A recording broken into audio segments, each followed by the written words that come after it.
There's a switch. If you throw it,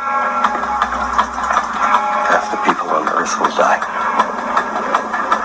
But if you don't, the human race will be extinct in 100 years. What will you do? Mankind is the cancer in its own body. Do you love humanity enough to save it? In case they find me, I left you a path. The hardest one yet. Inferno will be at the end. You are my contingency plan. You are humanity's final hope. Make sure Inferno is unleashed. Seek and find.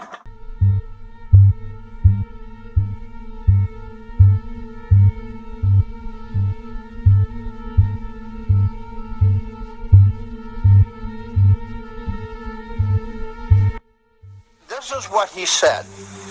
In that day, every city will burn, saith Yahweh.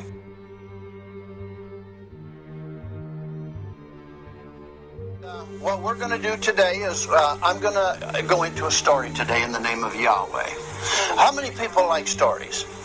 Remember when we were little, there was Snow White and the dwarfs, is that what they were? And there, what was another story? Jack and Jill went up the hill. There was all kinds of stories when we were little that were very nice, innocent stories. They weren't vulgar and full of terrible words and stuff like they have today, because young people today, they don't know any stories and they can't talk unless they swear and use a filthy new language on the streets of the United States. And if you people are offended who do it, that's your problem. All right? That's your problem. And you should correct your problem. We have a story today that is a wonderful story because it exalts Yahweh. And any story that exalts Yahweh has to be a wonderful story. Wouldn't you agree? I mean, we can't differentiate on that one, because once we say Yahweh, we think right away of the Almighty Father, creator of all the Word I am, right? Who created the heavens and the earth and came in a flesh body, as the book of John chapter 1 verses 1 to 8 stated to us very explicitly. To welcome you to our identity gathering today in the name of Yahweh. Now, the reason we call it identity is because we know our identity. See how simple that is? But to the rest of Judeo-Christianity and the Catholic Church and the Hindus and the Muslims and the wood worshippers and the stone worshippers and the players with the beads and all this other stuff, they go to a building of wood, stone, or clay, and they go to their church. They don't realize that we, the white Western European peoples and nations are the living church of Yahweh. And that's what differentiates between the good, the bad, and the ugly. And of course, we're the good. Because we follow Yahweh. There is a lot of ugly out there. That's exactly right, okay? And there's a lot of bad out there too. And that's true too. Especially those, when you go up to talk to them, they want to ostracize you for what you have to say and talk about. They will not even give you any consideration or politeness or anything like that. They come at you with their teeth hanging out, and they want to bite on you because they are so locked into the tradition of men. Not the tradition and the law of Yahweh. The tradition of their 501c3 government-controlled and orchestrated government church. But that's nothing. That's nothing, because Yahweh told us a long time ago that it was going to be like this. Now, in telling this story, it is a story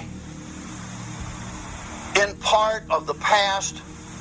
It is a story in part of the present, And it is a story of what is to be. But the difference between us and when we were little, it isn't science fiction or pretend. It is the real thing. All right? The real thing. So we're going to start on this story in the name of Yahweh. I'm a teacher of Yahweh and have been for almost 35 years to the white Western European people and nations thereof, including the down under nations of Australia and New Zealand and what was Rhodesia and South Africa, or wherever his sons and daughters are on his earth, because he said, wherever my sons and daughters dwell, there I am, saith Yahweh. They are my children. Because if Yahweh knows when a bird falls out of the tree, anywhere, you think he doesn't know where every one of his sons and daughters reside on this earth? Right. I mean, from the littlest to the oldest. He knows all, hears all, sees all, and knows your very thoughts. Is it written? It is written. Now, this story is entitled Fire from Yahweh. I've been wanting to do this for a while, but I figured today would be a good time. Better than most, better than any. All right? Now, Yahweh pronounced a great pronouncement. He set forth a commandment thousands of years ago, which is going to be fulfilled in the very times. And since Yahweh set forth, he also said, no man can set it. What I have done and said, it shall be, saith Yahweh. And this is what he said. In that day, every city will burn, saith Yahweh. I went into a story here, but before I can really get into the meat of the story, I have to get into, is it called the index? Is that the beginning when you're reading a book? I believe it's called the introduction or something like that. Well, this is kind of what this is. And in that day, every city will burn, saith Yahweh. Every city where? On his earth. On Yahweh's earth. Not the United Nations earth. Not the World Monetary Fund earth. Yahweh's earth. And you know what else our Father said? All the gold and silver is mine, saith Yahweh. So someone's in for a pretty big shock. Because the Father's coming back to take his gold and silver. All right? And he's not going to be nice about it. Praise Yahweh. And yes, his elect will share in that. Next, please. You know, back in the book of Exodus, the historical book of Exodus, chapter 9, verses 23 and 24, it says, because from the past, when Moses stretched out his staff toward the sky, Yahweh sent thunder and hail, and lightning flashed down to the ground. So Yahweh rained hail on the land of Egypt, and hail fell, and lightning flashed back and forth. It was the worst storm in all the land of Egypt since it had become a nation, as recorded in the historical book of Exodus, chapter 9, verses 23 and 24. Who brought forth that worst storm? Who brought forth that tremendous lightning and hail? Who created it? Yahweh, that's right. Up just a moment. And then as we come into Genesis 19, verses 24 and 25, then Yahweh rained upon Sodom and upon Gomorrah, and there was also Admah and Zeboim. There were 4 cities, one to the north, the south, the east, and the west, covering all directions, all right, that were destroyed. That can be found in the book of Psalms, all right? And he rained upon Sodom and Gomorrah brimstone and fire from Yahweh out of heaven. And he overthrew those cities and all the plain and all the inhabitants of the cities and that which grew upon the ground. And while it is perhaps one of the best known examples of fire from heaven in parchment history, there are numerous others. And it's not over. There's more to come. And as recorded in 2 Kings chapter 1 verses 1 to 18, Elijah answered the captain. The captain was sent by a very unruly ruler of the house of Israel. He was a king. He was one of our race who didn't love Yahweh and was abusing his people. He was a traitor, and he hated Yahweh, and he was in favor of all diversity and all this type of things, okay? And he was on the take, they call it. Kind of similar to the guys in the Congress and the Senate and the White House today. You know, they call it kickbacks. Okay? Now, so what happened? What happened here? So Elijah answered this captain. He was a military captain, like a colonel or a captain, and he had men with him because the king had sent him out and his guard to get Elijah to arrest him and bring him before this king. Because you know what Elijah said? Elijah said in so many words to the king, "You're no good, and Yahweh's going to slay you. You're going to die." Well, that got him a bit upset. So you see, you got to go back and read. I'm not going to read the whole context here. It's located in 2 Kings chapter 1 verses 1 to 18. So Elijah said, "Well, if I am a man of Yahweh, may fire come down from heaven and consume you and your 50 men." Then fire fell from heaven and consumed the captain and his 50 men. I mean, like right now, bloop. Like, I mean, you know, there was fire and their clothes were on fire, their flesh was burning. And all of a sudden, there was no one left to arrest Elijah. Isn't this interesting? Well, let's read on here now. So, at this time, the evil king, he sent to Elijah another captain with 50 men. And the captain said to Elijah, "Man of Yahweh," oh, now there's some respect a little, okay? This is what the king says. "Come down at once." So, Elijah said, "Well, if I'm a man of Yahweh," Elijah replied, "may fire come down from heaven and consume you and your 50 men." Then the fire of Yahweh fell from heaven and consumed him and his 50 men. Now we've got 100 charred bodies, 102, laying in smoke. Elijah still sitting up upon the rock, praising Yahweh, and they're burning and stinking down at the base of where he was sitting. The story goes on to the king sent out 50 more with a captain. And what I should do is just stop and have you read it, but in so many words, that captain approached Elijah with respect and said, "Please, don't destroy us. Please come to the king. You know, don't harm us." Because he had to walk by those 100 stinking burning bodies. And I would imagine he was a bit concerned for his own welfare.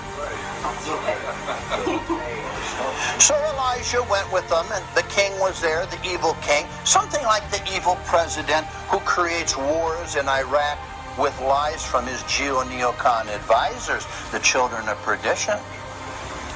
Right. And the king said, "What's this you said about me?" Elijah said, "You're going to die. Yahweh told me." He said, "You're going to get in bed, and you're going to get sick, and you're not coming out of it. You're going to die in bed because you're evil, and you don't deserve to live." Well, that's kind of like the system we're in today. Yahweh's going to put it to bed too. Yeah. And it's going to die in that bed too. Is that Arcodeaus? Okay, now, next please. And the future, because now you see we're into that introduction of the story I want to tell you. All right? So, when he opened the seventh seal, there was silence in heaven for about half an hour. And I saw the seven angels who stand before Yahweh, and to them were given seven trumpets. You'll notice on the feast days we blow the trumpet here, don't we? And we blow it because it's said to blow it and to say, "Save thy people, O Yahweh." And another angel who had a golden censer came and stood at the altar.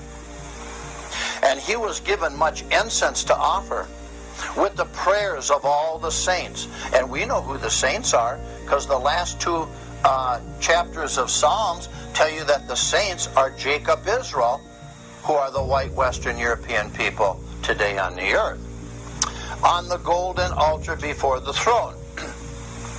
And the smoke of the incense, together with the prayers of the saints, went up before Yahweh from the angel's hand. And then the angel took the censer and filled it with fire from the altar and hurled it on the earth. And there came peals of thunder, rumblings, flashes of lightning, and an earthquake. And then the seven angels who had the seven trumpets prepared to sound them.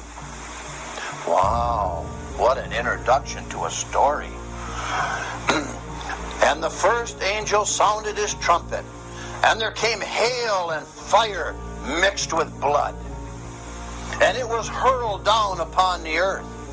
A third of the earth was burned up. Can you imagine this? A third of the trees were burned up. And all the green grass was burned up. Wow, that's only one angel. And the second angel sounded his trumpet, and something like a huge mountain, all ablaze, was thrown into the sea. A third of the sea turned into blood. A third of the living creatures in the sea died. And a third of the ships were destroyed. Oh, so much for the oil tankers and all the merchants of the earth of Judaism. All right? And this is recorded here in the historical book of John the Divine in Revelations chapter 8, verses 1 to 9. And then I saw another beast coming out of the earth, and he had two horns like a lamb, but he spoke like a dragon. My, that almost sounds like Henry Kissinger. He exercised all the authority of the first beast on his behalf, and made the earth and its inhabitants worship the first beast, whose fatal wound had been healed, and he performed great and miraculous signs, even causing fire to come down from heaven to earth in view of men. And because of the signs he was given power to do on behalf of the first beast, he deceived the inhabitants of the earth. He ordered them to set up an image in honor of the beast, who was wounded by the sword and yet lived. What is this beast system? Well, the beast system was Rome. Rome was almost destroyed. And then when they figured out they couldn't do it with violence, they said, we'll conquer the world with religion. And that's why you have the Roman Catholic Church and the Constantine Basilia still in process in the nation of the Vatican. Now we're going to continue on this. And now listen out there very carefully now, okay? Now, he was given power to give breath to the image of the first beast, so that it could cause all who refused to worship the image to be killed. This actually happened to millions of people in the Renaissance, all right? And in the Reformation time of Europe, when they set the Jesuits loose, and they tortured and burned and mutilated true Jacob Israelites of Western Europe and anyone who would not join and conform to the Catholicism. All right? It was called, what was that period called when they tortured everyone in that? Dark Ages. It was the Dark Ages too. Now, he also forced everyone, small and great, rich and poor, free and slave, to receive a mark in their right hand and on their forehead, so that no one could buy or sell unless he had the mark, which is the name of the beast or the number of his name. This calls for wisdom. If anyone has insight, let him calculate the number of the beast, for it is a man's number. It belongs to a man. His number is 666. This is recorded in Revelations 13, 11 to 18. And if you add up the number on the crown of the Pope, it is 666. Next, please. Now, the two witnesses. You heard about these two witnesses. Do you remember Yahweh in a flesh body, and he had his disciples? He sent them out 2 by 2. Is this correct? 2 by 2. This is the way Yahweh does things. Because if anyone comes to bring charges against you, you're not alone out there where they can gang up on you and say, he did this, and they lie. No, he did this to it. He did this. But if you have a witness now, it's a different ball game. Is this correct? That's right. There has long been great interest and controversy about Yahweh's end-time 2 witnesses. Who are they? What are they? Are they around somewhere right now? What will be their purpose? What does the parchments actually say about those 2 end-time prophets of Yahweh, who are symbolically referred to as the 2 olive trees and the 2 lampstands which stand before Yahweh of the earth? Well, using the Revised Standard Version of the parchments, we read of them in the book of Revelations, chapter 11, verses 3 to 13. Now, please. And I will grant my 2 witnesses power to prophesy for 1,260 days, clothed in sackcloth. Boy, that really sounds mysterious. Clothed in sackcloth. It means they're going to be wearing clothes. All right? Not gunny sacks or whatever, okay? These are the 2 olive trees and the 2 lampstands which stand before Yahweh of the earth. And if anyone would harm them, fire pours out of their mouth and consumes their foes. And if anyone would harm them thus, he is doomed to be killed. That fire that comes out of their mouth is truth, and they just consume and annihilate the fools who think they have some knowledge, but they don't, because they worship the beast that come from Roman Catholicism and the Roman Empire, and of which Judeo-Christianity. I've told you they're second-hand Catholics, haven't I? Okay. And these 2 witnesses, they have power to shut the sky, that no rain may fall during the days of their prophesying. And they have power over the waters to turn them into blood, and to smite the earth with every plague, as often as they desire.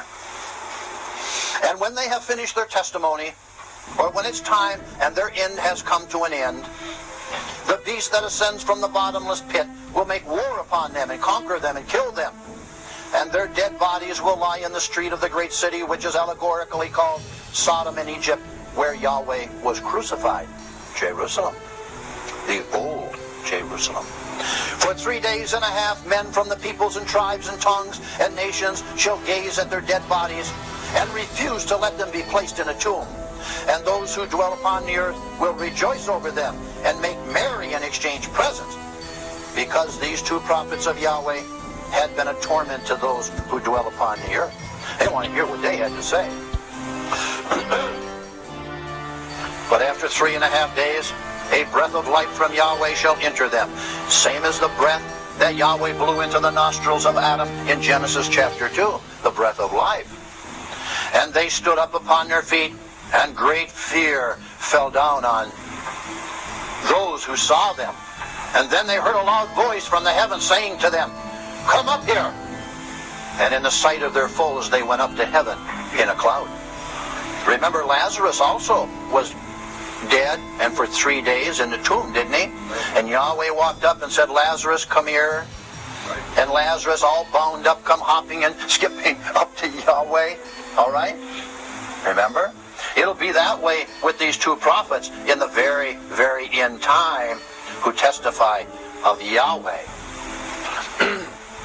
So you see, and at that hour there was a great earthquake, and 1/10 of that city fell. 7,000 people were killed in the earthquake, and the rest were terrified and gave glory to Yahweh of heaven. So what do we know about Yahweh's two witnesses in the very, very end time? Well, they will be Yahweh's two witnesses. Yahweh will select and empower them. They won't be volunteers or self-appointed. They will have great miraculous years and powers that Yahweh will have given them for their time of service, as a sign of their authority and for their own self-defense. Their final and ending ministry will last 1,260 days, nearly 3.5 years, and they will be around for a long time. And they will be clothed in sackcloth. They will present themselves in a humble manner. No expensive business suits. Sackcloth was a strong cotton or other basic utility fabric, which in our modern time could even mean cotton slacks or denim jeans. Apart from the symbolic humility, such clothing would also be an obvious practical choice for the difficult conditions under which they will be living from day to day. Some people will attempt to injure them even before their very time of service, but the two witnesses will be given the use of miraculous power and will be authorized by Yahweh to use such deadly force in self-defense. In effect, Yahweh decreed the death penalty specifically by fire to anyone who attempts to harm the two witnesses. And since they will eventually be martyred, Yahweh's two witnesses will be two of his Jacob Israel white Western European sons, not two angels. They will have Yahweh given powers to control the weather and to inflict plagues on their enemies at times of their own choosing. And at the end of their mission, Yahweh will withdraw his miraculous protection from his two witnesses, and Satan and his children, the Jews, will have them killed in a fierce, miraculous firefight. More proof that they will be two humans. Angels cannot be killed. And Yahweh's two witnesses will be murdered in Jerusalem, and their bodies will be left in the street. Excuse me. For 3.5 days their body will be seen by people of all religions in all countries around the world. An easy matter with modern television and now the internet. And out of contempt for them, or perhaps even out of fear because of the miraculous powers that they had before, their bodies will not be given a burial. And they clearly will have been sent by Yahweh and will speak what he sent them to say. But their message will be fiercely rejected. They will be hated by hundreds of millions. And after 3.5 days, they will be resurrected right on the street and will ascend into the heavens to Yahweh.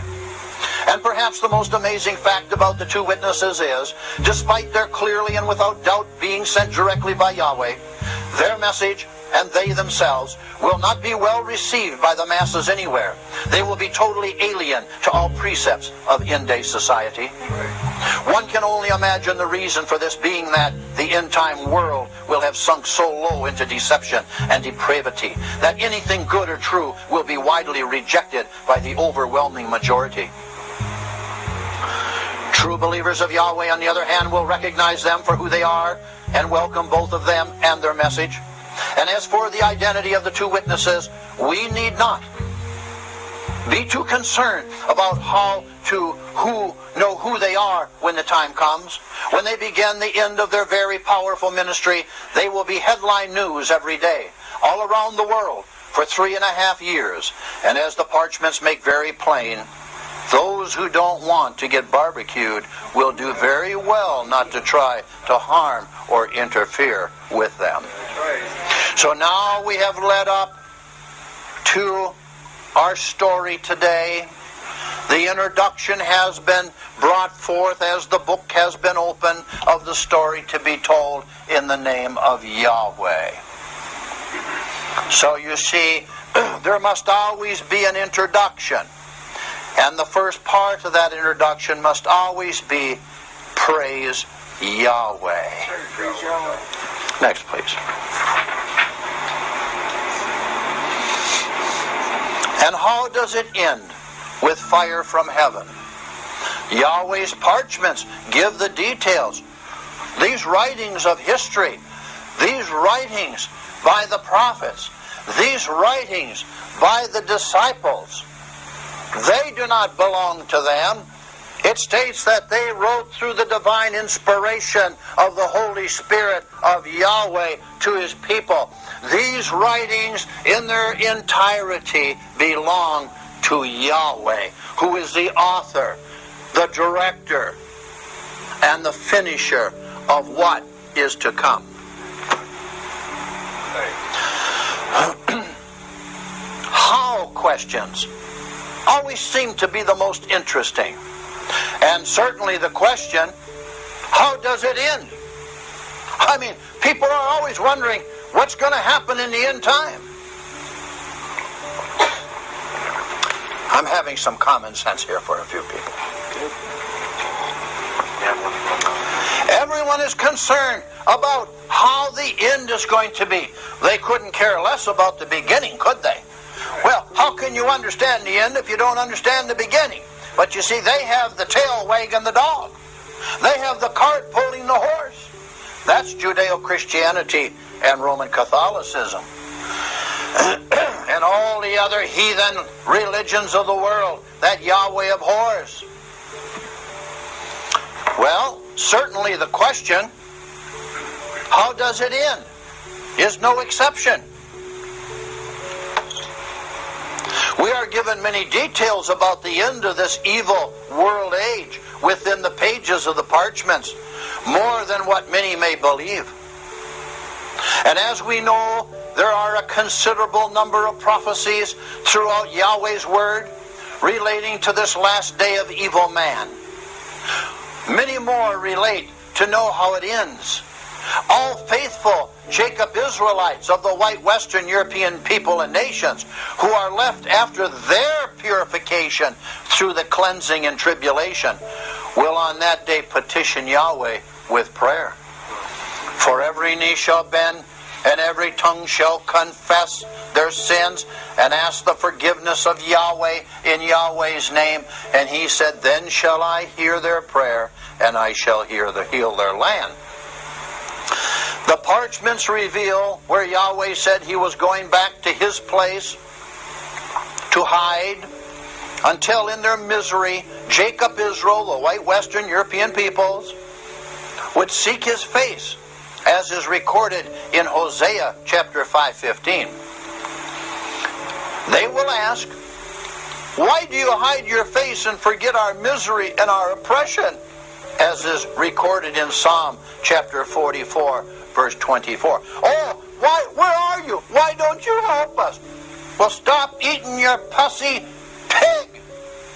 Stop eating your crustaceans. Stop mixing. Stop giving your sons and daughters, marrying the other. Stop worshiping the beast and worship me, saith Yahweh. That's why I'm hiding my face from you, because you refuse to turn from your wicked way. You put all your faith in liars in Washington, D.C., and in your state capitals who rob you of your children in undeclared, illegal, unconstitutional wars. You have allowed your gold and silver to be taken from your pocket with no resistance by the children of perdition, the Satan's kids. He said, I'm hiding my face from you until you're going to be taken down to where you are going to ask for me.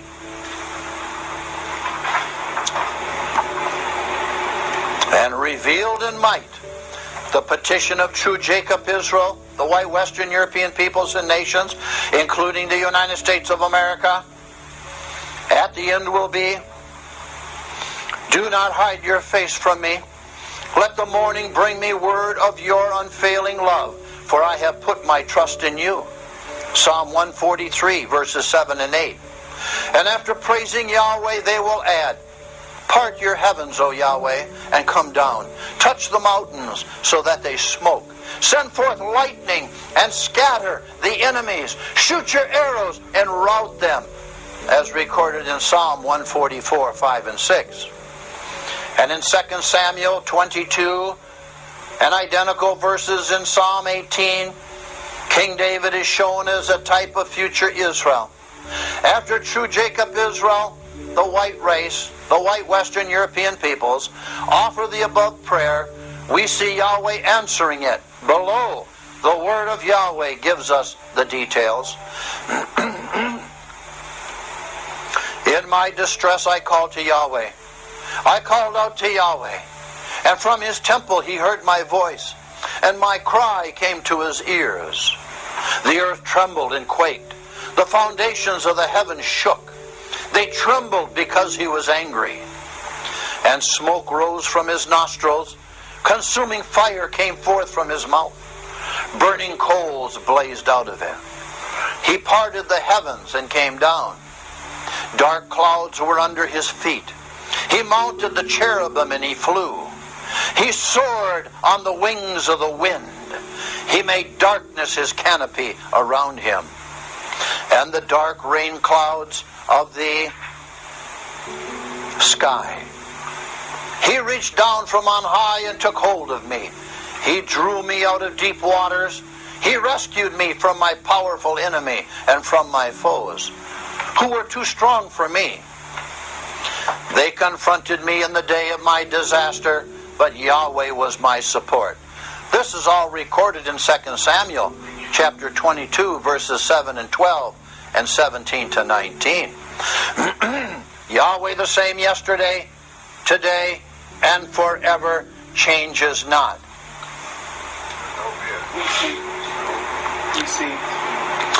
We see at the close of the above parchment that the setting for this is in the day of my disaster, the day of Yahweh. This will be the end day, and the end for true Jacob, Israel's enemy, the enemies of the white Western European peoples and nations. We see that at his racial sons and daughters' request to part your heavens, O Yahweh, and come down, that indeed he parted the heavens and he came down. And it says, in his vesture will be dripped in blood. Not love, blood. To who? To those who hate him and despise him. And as Yahweh approaches the earth, it begins to tremble. I want you to look at this in your mind. I want you to think of all these things taking place. Of the blackness of the clouds and the lightning. I want you to understand it shall be a day of weather that has never been seen on this earth. And at this time, he starts to approach the earth. And the earth itself begins to tremble. And the mountains quake before him. And the hills melt away. And the earth trembles at his presence. And the world and all who live in it. Nahum, chapter 1, verse 5. And the earth is broken up. The earth is split asunder. The earth is thoroughly shaken. The earth reels like a drunkard. It sways like a hut in the wind. So heavy upon it is the guilt of its rebellion against Yahweh that it falls, never to rise again.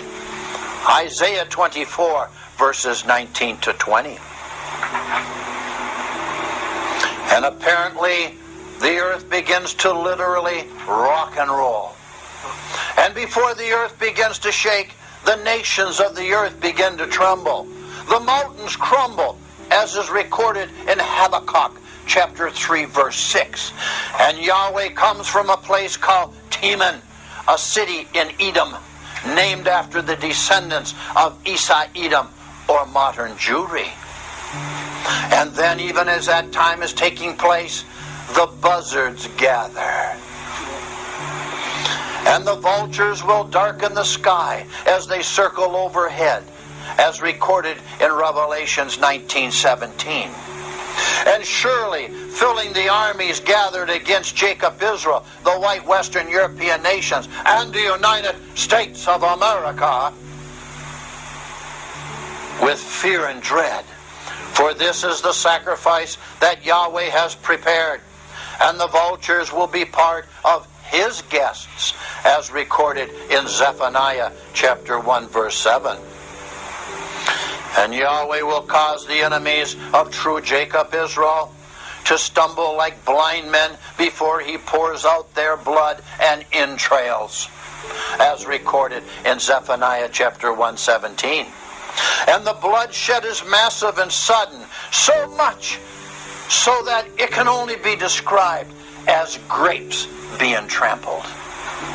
Have you ever taken a grape and squashed it, and you see the entrails, the inside just go split? That's how it's going to be for millions upon millions of people on this earth at one time. And there will be blood and entrails everywhere from the fierceness of the anger of Yahweh.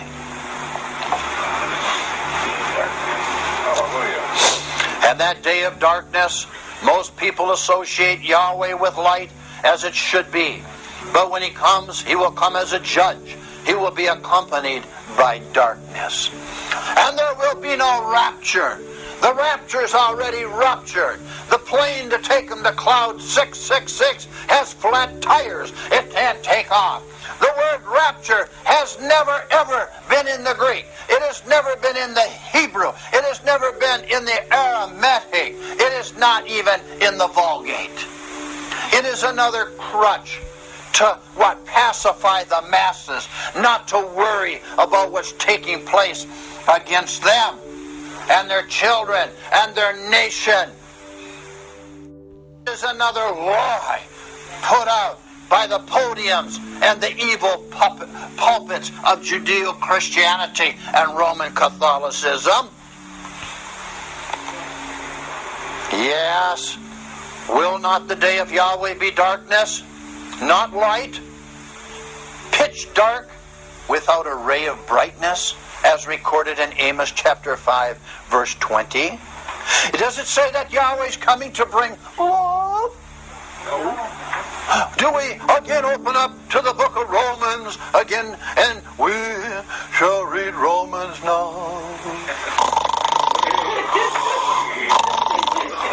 Everyone is there. They went for their Sunday nap. Everyone's sleeping in the pews because it stinks. Now, clouds and thick darkness surround him. Psalms 97 verse 2. And then in this story that I'm telling you, Yahweh's thundering voice shall come forth. Remember, he said, my sheep know me, and they hear me, and they follow me. And before the Tah steps onto the Mount of Olives, today they say the Omega. They don't even understand the Hebrew alphabet. The alphabet is the Alpha and the Tau. The Alpha is the beginning. The Tau is the ending. They call it the Alpha and the Omega. They don't even discern any righteousness whatsoever. And he is the Tau. He is the end of what is coming against the viciousness of darkness and corruption against his elect upon this earth. And his voice comes from the temple in the heaven, as recorded in Revelation 17:17. The reverberating, majestic voice will be none other than Yahweh's. And this voice is the same voice that cried out in a loud voice 2,000 years earlier. There, he had just completed his work of redemption for Jacob, Israel, and reinstituted the new covenant as recorded in Hebrews chapter 8, verse 10. And from the cross he cried, "It is finished," as recorded in John 19:30. And now in his glory, Yahweh appears to have a much stronger voice. For after the seventh bowl judgment hits the atmosphere of the earth, the voice from the throne in heaven shouts, "It is done." Revelation 16:17. And the Tau utters these conclusive words from heaven just before returning to the earth. And at that time Yahweh will have no need to wait any longer before returning. And at the place of the skulls, he placed the judgment on himself. And over the centuries, especially through the tribulation, he poured out even increasing judgment. All that is left now is to return and physically remove the wicked from off the earth. See, the name of Yahweh comes from afar, and with burning anger and dense clouds of smoke. His lips are full of wrath, not love. His lips are full of wrath, and his tongue is a consuming fire. And you will sing as on the night you celebrate a holy festival. Yahweh will cause men to hear his majestic voice, and will make them see his arm coming down with raging anger and consuming fire, with cloudbursts, thunderstorm, and hail. And Tobeth has long been prepared. It has been made ready for the king. Its fire pit has been made deep and wide, with an abundance of fire and wood. And the breath of Yahweh, like a stream of burning sulfur, sets it ablaze, as recorded in Isaiah chapter 30, verse 27, verses 29 to 30 and 33. Please note that the above passage suggests the event taking place on a holy festival day. Judgments will remodel the earth. It is after Omega's great shout that earth experiences the incomparable worst earthquake of all time. Since this seventh bowl is poured onto the surrounding atmosphere, all the earth is silenced to the quake. And the old parchment prophets specifically foresaw this judgment. In my zeal and fiery wrath, I declare that at that time there shall be a great earthquake in the land of Jacob, Israel, the United States of America, of the white Western European people, as recorded in Ezekiel chapter 38, verse 19. Where do they figure these possibly three earthquakes of one of three places, possibly all three together, shall take place? The East Coast, the West Coast, and then where? The central part of the United States. It is also called, what fault is there? The Madrid fault.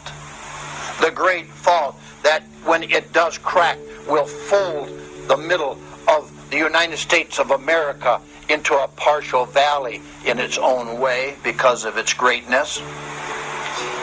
Where it had a great earthquake in the early 1800s where the water ran backwards for 3.5 days in centralized United States. I will shake all nations, and the desire of all nations will come, as recorded in Haggai chapter 2, verse 7. It is this final worldwide earthquake that will change the entire earth topography.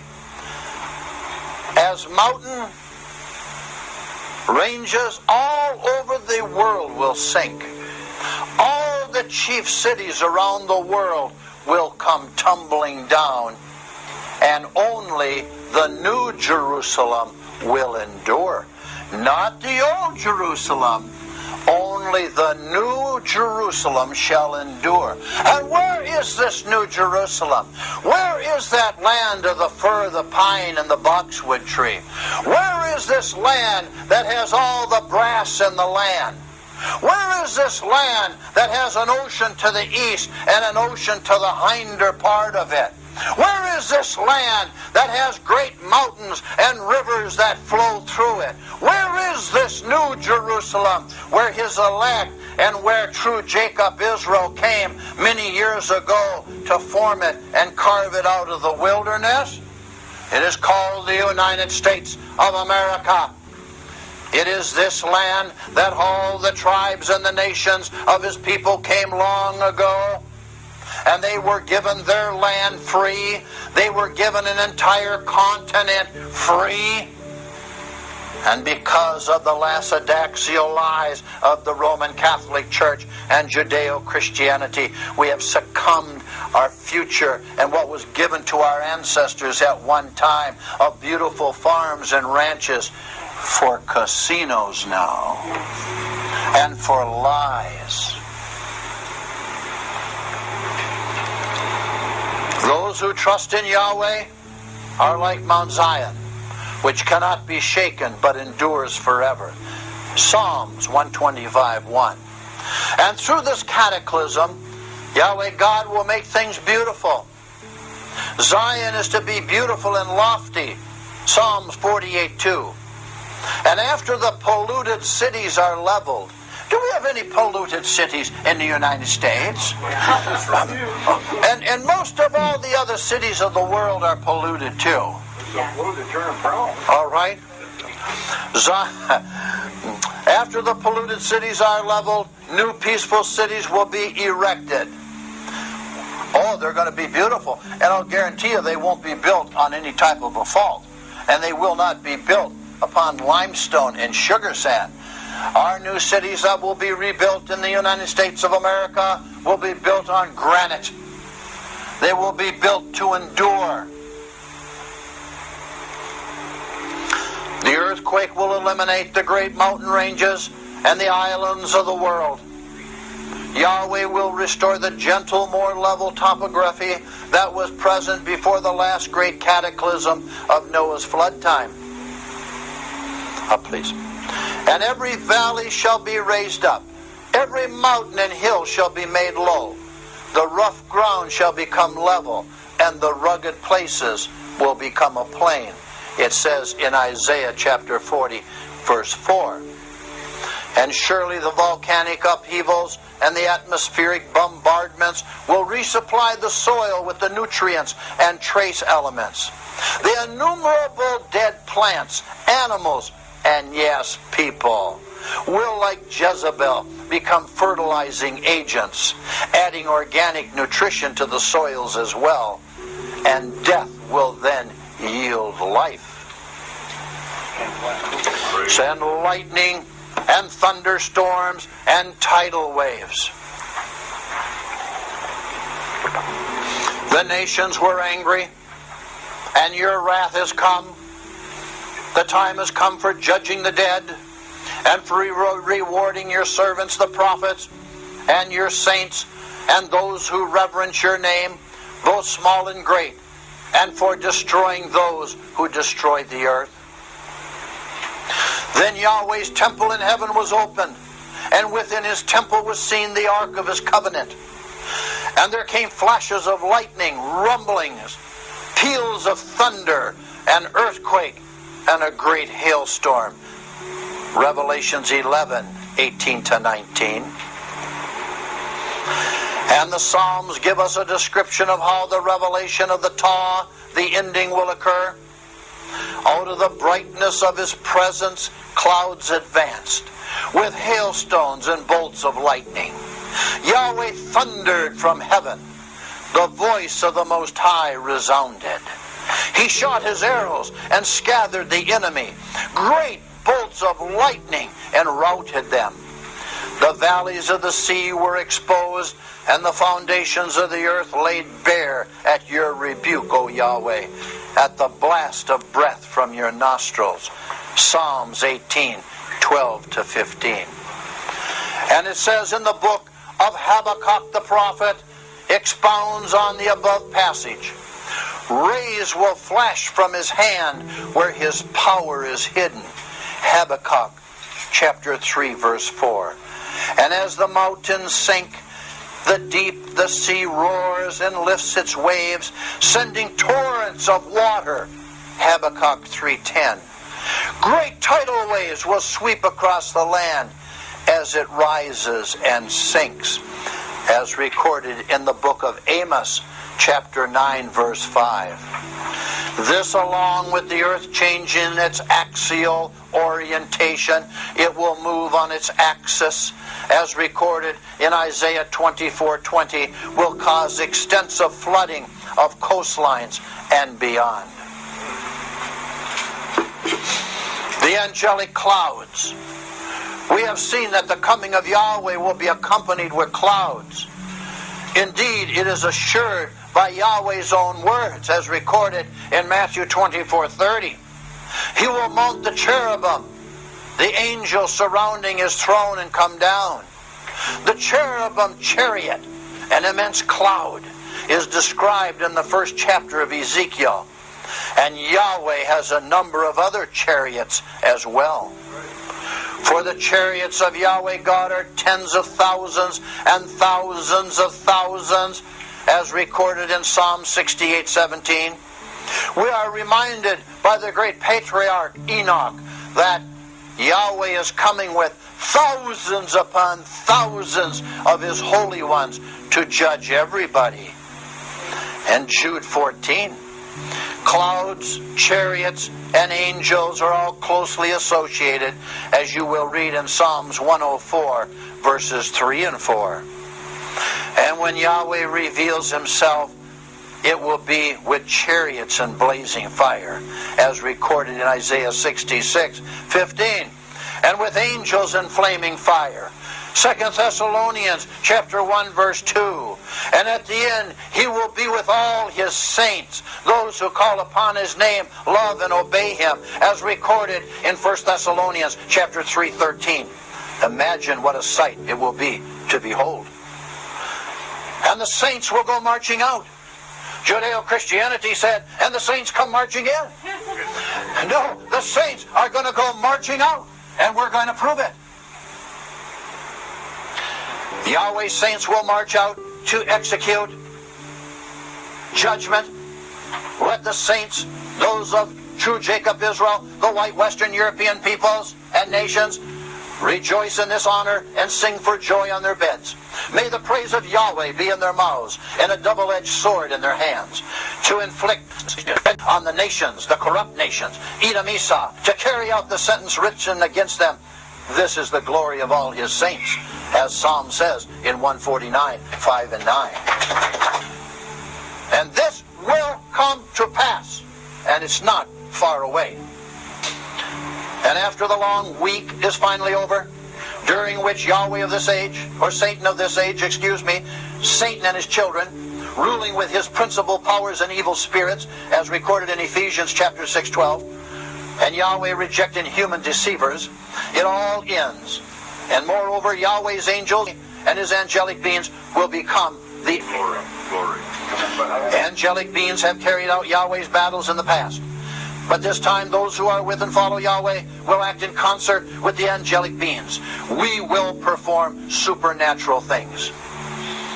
Once Yahweh wills that supernatural beings are to be employed, the last day battle of Armageddon will be brief but climatic. And the secret of Armageddon, which is only once mentioned in the 66 books, it says Armageddon, the place of the wheat fields. There are no wheat fields in the Mideast. The great wheat fields of the earth are the North American continent, which include the United States and Canada, white Western European nations combined. The last day battle of Armageddon will be brief but climatic. The Messiah of true Jacob Israel, the white Western European people, Yahweh, has informed all that at his request he can muster more than 12 legions of angels, as recorded in Matthew 26:53, which he will do on this final day battle, and he will thus have more than sufficient firepower. And he said in that day, no weapon they have shall prevail against you, O my elect. However, since even in his glory, man's frame is from the dust, this in-battle of good over evil will be over as soon as it starts. Inflicting madness. The armies attempting to march against the New Jerusalem, the United States, will be struck with madness. Zechariah chapter 12:4. And in the past, Yahweh sent a panic along with an earthquake, 1 Samuel 14:15, and confused an opposing army to the point that they begin to strike each other with their weapons, as recorded in 1 Samuel 14:20. The ancient battles of Jacob Israel clearly show that sovereign Yahweh has intervened with supernatural elements, and we can be assured that he will not hesitate to employ the same methods again. And the sun goes out. The Amorite kings of long ago were thrown into confusion when hailstones came out of the sky, and something supernatural happened to the sun, as recorded in Joshua chapter 10, verses 10 to 13. At the end, we see the fulfillment of this type. Yahweh will use the hailstones once again, recorded in Revelation 16:21. And the sun will be supernaturally controlled at noon, as recorded in Amos chapter 8, verse 9. And what happened then? What was the glory of Yahweh then against the Amorites? It states, as Jacob, Israel, our ancestors of the white Western European people, were fighting the Amorites, and the Amorites were running across the battlefield, that Yahweh directed the hailstones to come out of the heavens and strike the Amorites on the run. Pretty good shooter, isn't he? And not one hailstone hit Jacob, Israel. And it says, the hailstones that shall come down this time and shall crush the opposing enemy of those who love Yahweh shall be over 100 pounds falling out of the sky at tremendous rate of speed, and shall crush people and the vehicles that they are in, and shall come down in mass upon the massive armies that will be arrayed to attack his elect. Cannot you see today the thousands and thousands of hailstones coming down like the rain, weighing 100 pounds, striking a tremendous gathering of evil people in the thousands and thousands as it comes down and crushes them like grapes? Praise you. Hallelujah. Confusion and terror. Yahweh has thrown the enemies of Jacob, Israel, the white Western European peoples and nations, into confusions on a number of occasions. Gideon defeated the Midianites when Yahweh caused them to turn on each other with their swords at the time Gideon's men blew their trumpets, as recorded in Judges chapter 7, verse 22. Yahweh again confused Jacob, Israel's enemies at the time of Jehoshaphat. The Israelites were so outnumbered that singing praises and petitioning Yahweh was all they could do. And Yahweh answered their prayer and confused the enemies, so they killed one another, as recorded in 2 Chronicles chapter 20, verse 23. And we saw earlier that the angel of Yahweh, the end or the Tah, put to death 185,000 in one night before the sun rose, as recorded in 2 Kings chapter 19, verse 35. And also Yahweh struck terror into the Arameans and caused them to flee at twilight when they heard the supernatural sound of chariots and a great army, as recorded in 2 Kings chapter 7, verses 6 to 7. So supernatural beings will battle. This is quite a story. This is a wonderful storybook. This is the book and the story of the end, where all the glory and honor will be given to Yahweh our Father. This is the storybook of the end time. Heavenly beings have long been employed by Yahweh and his armed forces. On one occasion, King David was able to hear Yahweh's supernatural army, that it was to go out ahead of him to fight the battle. For it says, up please, as soon as you hear the sound of marching in the tops of the balsam trees, move quickly, because that will mean that Yahweh has gone out in front of you to strike the Philistine army, as recorded in 2 Samuel chapter 5, verse 24. And after a prayer by Elisha, a servant was able to actually see Yahweh's supernatural army. And Elisha, he prayed and said, "Oh Yahweh, open his eyes," his scribe, "so he may see." And then Yahweh opened the servant's eyes, and he looked and he saw the hills full of horses and chariots of fire all around Elisha. 2 Kings chapter 6, verse 17. And the invading enemy forces of Syria were later struck with blindness. These old parchment battles were all types. All of the supernatural elements of these ancient battles of Jacob, Israel will again be used in the brief battle at Armageddon, as shown later. As her judge, Yahweh is terrible and fearful to Jacob, Israel. As her defender, he is even more fearful of the white Western European peoples and nations. And it states in Zechariah chapter 14, verse 5, Yahweh will come, and all the holy ones with him. Like dawn spreading across the mountains, a large and mighty army comes, such as never was old nor ever will be again. And before them fire devours, and behind them a flame blazes. The book of Joel, chapter 2, verses 2 and 3. Yahweh thunders at the head of his army. His forces are beyond number. Joel, chapter 2, verse 11. Nobody on this earth can number Yahweh's army. For it is 10 times thousands, times thousands, times thousands that he is coming with. We are who with and obey Yahweh are in this formidable army.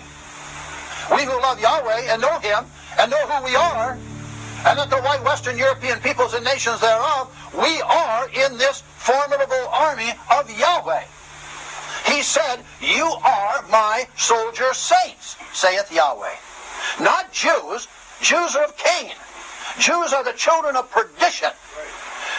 Jews are the children of Satan, as Matthew in the parables say that Satan is the wicked one and he has children on this earth. Yahweh in the flesh, the word I am, said in John 8:44 to the Jews, you are of your father the devil. Liars, thieves, and murderers. How can duh? Well, here we go. So we are in that formidable army, and we will meet the army described in Isaiah chapter 5 verse 26, that by earth standards it certainly is formidable. This earthly army will be the same army Yahweh will have used to purify and refine his chosen people, where the bodies of true Jacob Israel, the white Western European peoples and nations, will be like refuge in the streets, as recorded in Isaiah chapter 5 verse 25. And a banner shall be over the New Jerusalem, the land of milk and honey. The land of milk and honey. What nation in the world had more milk, produced more milk than the whole world put together? The United States of America. Look at the honey output in the United States of America, what it was. The land of the pine, the fir, and the boxwood tree. There is only one nation, one continent where that tree is on the entire earth, the United States of America. The land that has more brass than anywhere in the world or on the earth, saith Yahweh, the United States of America. Now, in the old parchments, 1,000 of Jacob Israel had fled from the threat of one. Isaiah 30, verse 17. Soon it will be time to reverse the role. As in the days of Joshua, 1,000 of the enemy will be routed by one of true Jacob Israel, the white Western European people, as recorded in Joshua 23:10. Once the white Western Europeans, who are Jacob Israel, realize that Yahweh will have arrived to fight for them, they will acquire a boldness beyond description. On that day, Yahweh will shield those who live in the New Jerusalem, just as I described, so that the feeblest among them will be like David, and the house of David will be like Yahweh, and the angel of Yahweh going before them, as recorded in Zechariah chapter 12, verse 8. Yahweh has set precedents in the way he acts on the earth. Once Jacob Israel, the white Western European men and women, see that the Holy One is with them, they will boldly move out, just as David waited until he heard the marching of the troops in the tops of the balsam trees, and then move quickly, as it says in 2 Samuel chapter 5 verse 24. Yahweh's people will do the same. And then a great ball of fire. And the light of Jacob Israel, the white Western European people, will become a fire, their Holy One a flame. In a single day, it will burn and consume his thorns and his briars, as Isaiah says in chapter 10, verse 17. The Holy One is coming, Messiah of Jacob Israel. Since Romans tells us that none is righteous and that all have sinned in chapter 3, verse 10 and verse 23, it shows that in accordance with Isaiah chapter 9, verse 6, this Holy One is the God-man. This is the only one whom it could be. The Lion from the tribe of Judah, their true Messiah, Yahweh, who returns to fight for his beloved Jacob Israel, the white Western European race. The Messiah personally takes care of his wore-out servant, the Antichrist. And this false Messiah, along with Satan, has enjoyed great earthly success, particularly against the white Western European people and nations of the earth. However, that success will have come to an end, as Yahweh is to destroy him. And by the splendor of his coming, 2 Thessalonians chapter 2, verse 8. And with such unveiled splendor, no one on earth will doubt that it is Yahweh Almighty, King of Kings, who has come to claim the ultimate victory. Yahweh came from Teman, the Holy One from Mount Paran. His glory covered the heavens. His praise filled the earth. His splendor was like the sunrise. Rays flashed from his hand where his power was hidden. Habakkuk chapter 3, verses 3 and 4. Remember the angels that went to get Lot and Lot's daughters and his wife and tell them to flee from the danger to come? And the queers and the faggots that broke the doors down trying to get them, it said from the hands of those angels came a burst of light and burned their eyes out. His splendor was like the sunrise, and rays flashed from his hand where his power was hidden. This is the Kundalini that is talked about. This is the inner light in the blood of his people that is ignited with power. Power, light. This is the Kundalini that no one really talks about or mentions that will come to his elect. And the beast, the Antichrist, the evil kings and rulers of the earth, and their United Nations armies will be gathered together to make war against the King of Kings. Isn't that hilarious? Yahweh, Revelations 19:19. The beast, their leader, will be snatched up and swiftly escorted alive to Gehenna, the lake of fire, as recorded in Revelations 19, verse 20, chapter 20, verse 10, chapter 14, verse 14 and 15. In addition to having been a place of adultery and adulterous sacrifice, Gehenna served in Yahweh's first time here as a receptacle of refuge outside of the old Jerusalem, a dump ground. Yahweh used its perpetuality burning fires as illustrations of the coming judgments. Tapith has long been prepared. It has been made ready for the king, small k. Its fire pit has been made deep and wide, with an abundance of fire and wood. And the breath of Yahweh, like a stream of burning sulfur, sets it ablaze. Isaiah chapter 30, verse 33. It is at this time that fire will come down from above and devour the world's army. Recorded in Psalms 97:3, Revelations chapter 20, verse 9. Fulfilling a promise in the book of Hebrews chapter 10, verse 27. A fearful expectation of judgment and of raging fire that will consume the enemies of Yahweh. And then Jacob, Israel, the white Western European people, his sons and daughters, his elect who call upon his name, follow his laws, obey him as their King of Kings, will arise for victory. For the house of Jacob will be a fire, and the house of Joseph will be a flame. The book of Obadiah 1:18. The house of Jacob are all the nations of white Western Europeans. They shall be a fire. But the house of Joseph had two sons that Jacob claimed as his own, Ephraim and Manasseh, England and the United States. Manasseh will be a flame taking care of business. Didn't they have a song? Taking care of business. I mean, it just came out a little while ago, wasn't it? People just didn't understand what business was going to be taken care of. Then the leaders of Judah, not Jew, the leaders of Judah, the descendants of Judah, those of Germanic, Irish, and Scot ancestry, will say in their hearts, the people of the New Jerusalem are strong, because Yahweh Almighty is their father. On that day I will make the leaders of Judah like a fire pot in a woodpile, like a flaming torch among the sheaves. They will consume right and left all the surrounding peoples, but the New Jerusalem, America, will remain intact in her place. Zechariah 12:5 and 6. There are more Germans, and there are more Irish, and there are more Scots in the United States of America than in their own country. And he said, O Judah, ye are my battle axes and weapons of war, and with you shall I smite the nations, and you shall be my battle axe, saith Yahweh.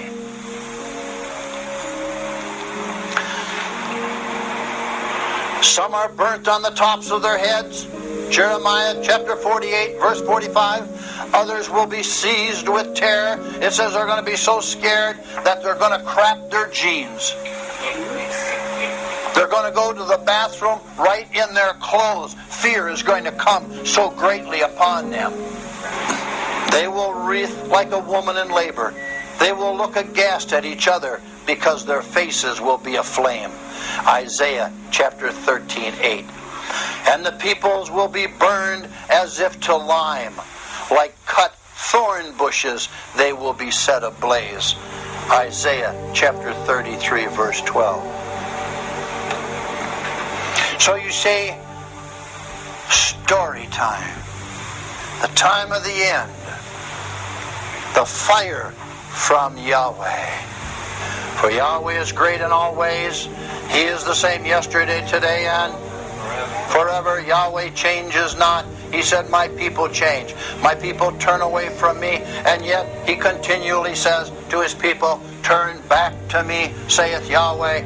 Turn away from your wicked ways. Come out from among her. Is that not what he says? And be my people, saith Yahweh. So you see, what you see here now as we go into Catholic year 2008, and you see all the rummies and dummies running for president, and you see all the scams that are still taking place in the earth.